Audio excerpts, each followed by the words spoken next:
Yo, c'est Haru. Je vais peut-être vous dire un truc évident là tout de suite, mais l'édition de manga en France, c'est quelque chose d'assez compliqué. Pour se lancer dans l'édition d'une série, un éditeur doit espérer avoir un retour suffisamment important sur les ventes qui rembourse l'argent qu'il a dépensé pour en récupérer les droits, mais également pour se faire un peu de profit. C'est pour cela qu'on finit souvent par voir arriver chez nous les mangas populaires du moment au Japon, car selon toute logique, ce qui est populaire là-bas devrait l'être chez nous, ce qui est souvent le cas. Cependant, le manga avec un grand thème, ce n'est pas seulement les gros succès de ces dernières années, c'est une culture avec son histoire, ses auteurs cultes et ses œuvres qui l'ont marqué.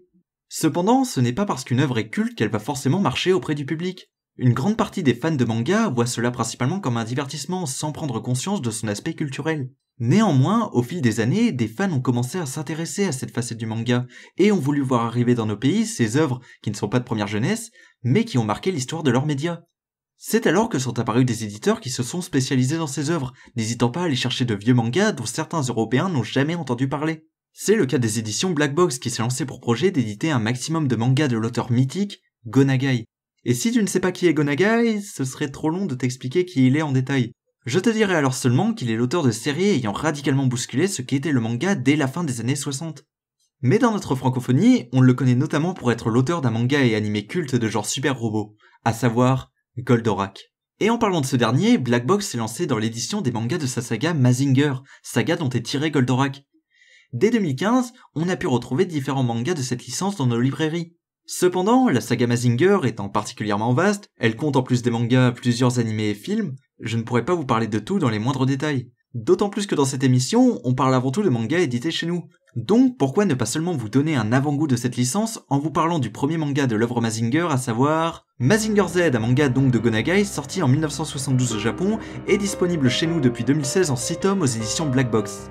L'histoire est celle de Koji Kabuto, un lycéen vivant avec son petit frère et son grand-père depuis la mort de ses parents. Ses parents sont morts des suites d'un accident dans le laboratoire de son grand-père, un scientifique de génie. Pour se faire pardonner, son grand-père a construit, avant de mourir, un méca géant à Koji lui donnant les moyens de devenir un dieu ou un démon pour l'humanité. Après un début de pilotage chaotique dans le robot Mazinger Z, Koji le mettra au service de l'humanité en affrontant le Dr Hill, un savant voulant conquérir le monde grâce à des kaiju mécaniques. Que ce soit clair, Mazinger Z est aujourd'hui culte au Japon pour sa série animée, et Koji Kabuto, son personnage principal, a toujours joui d'une immense popularité.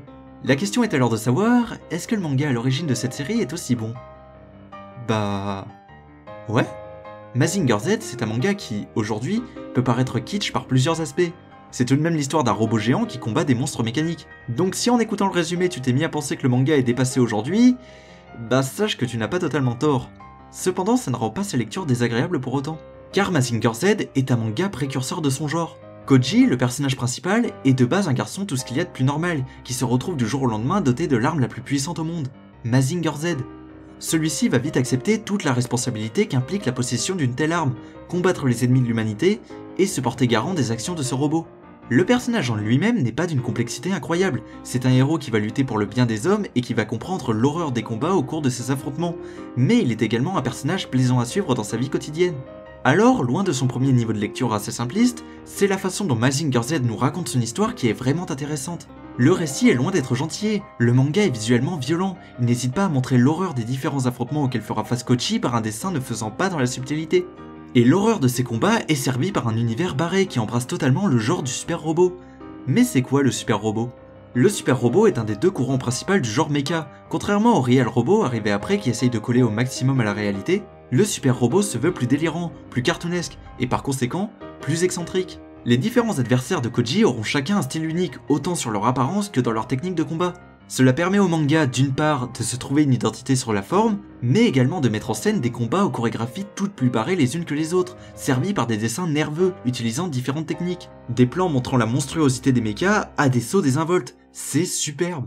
Cependant, l'univers n'est pas délirant uniquement au niveau de ses mechas, mais également de ses personnages au design improbable mais pourtant géniaux, et dans son humour, tantôt noir, tantôt potache. Mais au-delà de son aspect cartoonesque, le manga nous propose de véritables scènes sincères et touchantes, l'empêchant de tomber dans une parodie de lui-même. Mazinger Z arrive à se trouver un équilibre qui l'empêche de se perdre et qui rend sa lecture très agréable. Si on ajoute le fait qu'il a joué un rôle dans l'évolution du genre mecha, car oui, Mazinger Z a renouvelé le super robot en étant l'un des premiers mangas à avoir utilisé le principe du pilotage à l'intérieur du mecha. Avant ça, ils étaient soit contrôlés à distance, soit avaient leur propre volonté. Cela nous donne un très bon manga qui n'a aucun mal à se lire aujourd'hui. Il n'est bien sûr pas sans défaut, on peut reprocher quelques dialogues qui ne passent pas toujours et qui, par exemple, rendent l'exposition assez brouillonne, mais rien de vraiment gênant. Donc est-ce que je vous le recommande? Vous avez sans doute compris que oui, sans problème. Comme je vous l'ai dit plus tôt, vous pouvez retrouver ce manga aux éditions Black Box. Sachez d'ailleurs que cette vidéo a été réalisée dans le cadre d'un concours organisé par cette maison d'édition, et qui me permettrait, si je gagne, de vous parler de plusieurs de leurs titres. Que je le gagne ou non, cette vidéo sortira tout de même sur ma chaîne YouTube, je vais pas me priver de vous parler d'un manga. Alors je n'ai plus qu'à vous dire jusqu'à la prochaine, allez, c'était Haru, salut!